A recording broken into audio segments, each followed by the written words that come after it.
campur sebentar. Kemudian setelah itu masukkan susu kedelai. Kolak sehat ala Dr. Tifa sudah jadi. Bahan yang terakhir yang belum saya masukkan tadi yaitu kacang lentil.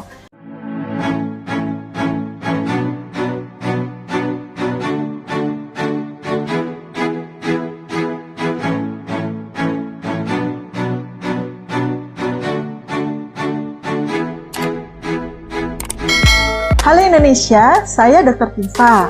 Hari ini saya mau sharing kolak sehat ala Dr. Tifa. Kolak adalah makanan yang sangat identik dengan kita, orang Indonesia. Dari Sabang sampai Merauke tidak ada yang tidak kenal kolak. Kolak selalu identik dengan bulan Ramadan. Padahal sebenarnya kolak bisa disantap kapan saja. Kolak menurut sejarahnya bahkan bukan hanya menjadi makanan selingan, bisa menjadi makanan utama. Kolak sangat bagus juga ketika tubuh dalam keadaan sakit, karena di dalam seporsi kolak terdapat unsur nutrisi yang cukup lengkap. Selama ini kolak sangat identik dengan makanan yang full kalori, full gula, full karbohidrat. Padahal sesungguhnya kolak bisa loh dibuat menjadi makanan yang jauh lebih rendah kalorinya, jauh lebih rendah kadar gulanya, dan tentu saja lebih bisa dipenuhi unsur nutrisi. Kolak sehat ala Dr. Tifa itu seperti apa sih? Tentu dengan konsep sehat saya, 7 Colors Garden dan 3 Biotics. Bahan-bahannya juga tentu diselaraskan dengan apa yang disukai dan dicontohkan oleh Rasulullah Shallallahu Alaihi Wasallam.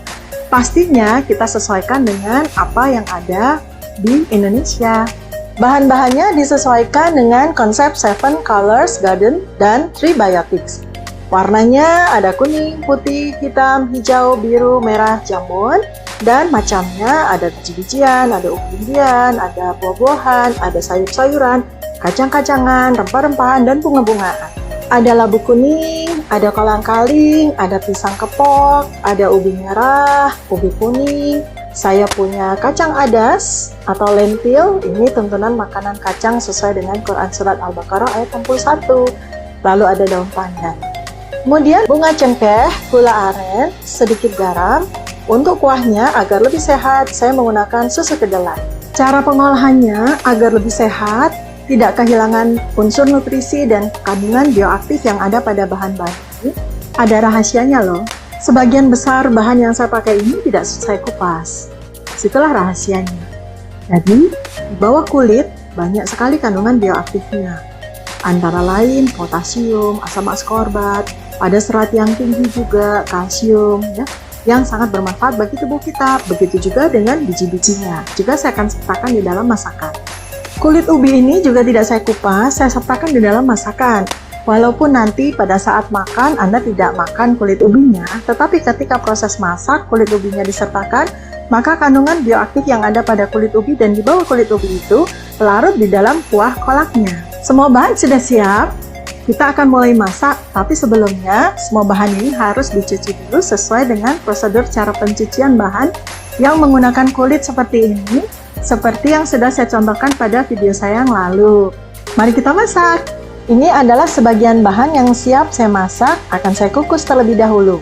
Proses pengukusan dilakukan untuk labu kuning, ubi merah, ubi putih yang tidak saya kupas ini untuk mempercepat proses pemasakan, tidak kehilangan terlalu banyak kandungan nutrisinya, dan warna tetap safe, cantik di bahan-bahan ini, tidak larut di kuahnya nanti. Oke, sekarang kita mulai masak kolak sehat ala Dr. Tifa. Pertama, air dididihkan dulu, kemudian setelah air mendidih, kita masukkan gula aren secukupnya saja dulu. Setelah itu, kita masukkan daun pandan. Kemudian kita aduk-aduk sampai merata. Setelah cukup merata, bubui garam sedikit. Kemudian berikan beberapa butir bunga cengkeh. Selanjutnya, masukkan kolang-kalingnya.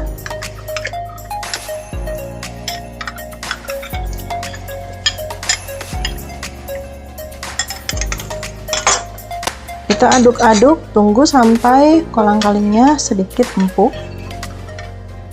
Masukkan pisang yang sudah dipotong-potong. Saya memilih pakai pisang kepok karena ada bijinya. Ingat ya bahwa di dalam bijinya itu ada komponen bioaktif yang sangat penting bagi tubuh kita. Setelah kira-kira sudah agak empuk, jangan terlalu empuk ya.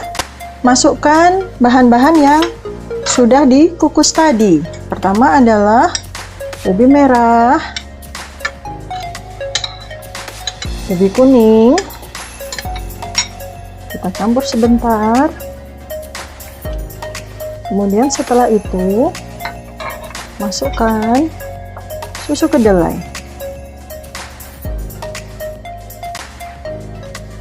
Setelah susu kedelai masuk, jangan lupa untuk selalu diaduk agar kita menghindari susu kedelai mengalami pendidihan. Sebab kalau susu kedelai mendidih melebihi dari titik didihnya, dikhawatirkan nanti dia akan pecah dan mengurangi nilai gizinya. Kolang-kaling mengandung serat yang tinggi dan kalsium yang tinggi, protein, lemak baik, fosfor, sangat bagus untuk kesehatan tubuh kita. Kolang-kaling juga mengandung oligosakarida yang termasuk di dalam prebiotik yang akan meningkatkan aktivitas 12 bakteri baik dalam pencernaan kita. Kolang-kaling dan gula aren itu termasuk dari tanaman palma, Arenga pinnata. Manfaat buat kesehatan keduanya sangat banyak. Antioksidan, anti-aging, anti-inflamasi, anti-rematik, mengurangi osteoporosis, mengatasi gangguan pencernaan, meningkatkan imunitas tubuh, dan masih banyak lagi. Kolang-kaling juga sangat bagus sebagai camilan saat diet loh. Ubi merah dan ubi kuning mengandung banyak sekali kandungan nutrisi yang sangat bagus. Dalam warna kulit dan daging buah ubi merah banyak terdapat antioksidan dan serat yang tak larut, serta prebiotik yang memperbaiki mikrobiota, mencegah kanker, dan menghambat radikal bebas. Dia juga banyak sekali mengandung serat, potasium, asam pantotenat, dan vitamin C juga. Setelah itu, paling terakhir kita masukkan labu kuning yang sudah kita kukus tadi. Labu kuning jangan terlalu lama di dalam panci karena dikhawatirkan warnanya menjadi kurang cantik dan penampilannya juga menjadi kurang indah. Selamat mencoba kolak sehat ala Dr. Tifa. Kolak sehat ala Dr. Tifa sudah jadi. Bahan yang terakhir yang belum saya masukkan tadi yaitu kacang lentil. Kacang lentil ini saya sengaja pakai yang sudah difermentasi untuk mendapatkan kandungan prebiotiknya dan tidak saya masak untuk menjaga agar prebiotiknya tidak rusak. Hari ini saya bikin kolak sehatnya banyak karena saya mau kedatangan tamu sahabat saya. Assalamualaikum. Waalaikumsalam. Halo Deli, sini masuk sini. Nih kolaknya udah jadi, kolak sehatnya. Kayaknya enak nih. Iya dong, kalau bikin makanan sehat itu tuh harus enak.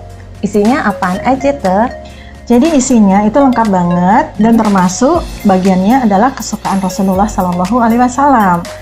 Isinya ya itu ada labu kuning, ada kacang lentil yang sudah difermentasi, lalu ada kolang-kaling, ada ubi kuning sama merah, tentu saja ada pisang. Yuk kita coba yuk. Ayo.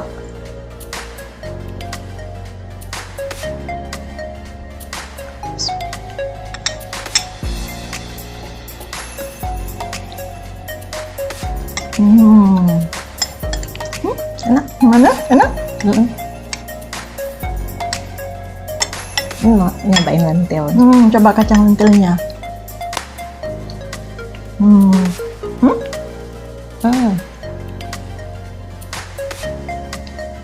Gimana? Enak? Manisnya pas. Terus labunya juga matangnya pas.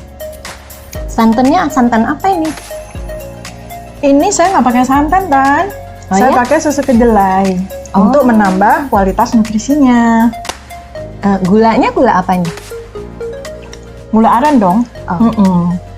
Supaya dapat rasa manisnya, tapi indeks glikemiknya nggak tinggi, Tan.